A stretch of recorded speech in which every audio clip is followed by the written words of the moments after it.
আমি আপনাদেরকে নিশ্চয়তা দিতে পারি, যারা মনে করেন যে এইভাবে ক্লোজ করতে আসছেন ভয় পাইয়া, আপনাদের কিচ্ছু হবে না, ইনশাল্লাহ কিচ্ছু হবে না।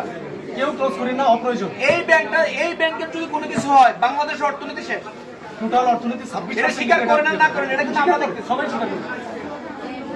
কারণ এখনো হাতি মরলেও সবগুলির চেয়ে উঁচা থাকে। এটা একটা বড় ব্যাংক, এটার যেহেতু একটা সমস্যা বলতে একটা পার্সন নিয়ে একটা পার্সন এটাও সমাধান হয়ে গেছে। এটাও গত ইয়াতে সমাধান হয়ে গেছে। আশা করি আমরা নতুন চেয়ারম্যান, অর্থাৎ নতুন চেয়ারম্যান বলতে আগের চেয়ারম্যানে এখানে প্রদান করবে, যার চেয়ারের কারণে এই ব্যাংক হাসিনার আমলের পরের থেকে আগে গেছে। যে গত 5ই আগস্টের পরে থেকে ব্যাংক কিন্তু অনেক আগাইছে, আপনাদের জন্য আগাইছে। এমন না যে আমরা চাচ্ছি এই 5ই আগস্টের পরে যে টাকাটা মনে করেন যে আপনারা ইয়ে রাখছেন অন্য কেউ যাতে এখানে থাবা না বসাইতে পারে, বাংলাদেশ টাকা না যেন বাইরে না যায়, এটাই সমস্যা। আপনারা যথেষ্ট ভদ্র, আপনাদেরকে আহ্বান করব এই কানে এইসব নিয়ে সেরা আপনারা ক্লোজ করেন।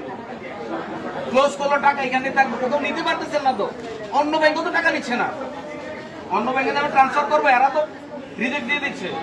এরাও বোঝে যে ইসলামী ব্যাংকটা কি করতে হবে, ঠিক আছে। গতকাল এরাও কিন্তু নিচ্ছে সব ব্যাংকের এমডিরা বসছে এবং সবাই উদ্বিগ্ন জানিয়েছে এবং বিষয়টা দ্রুত সমাধান করে বলছে।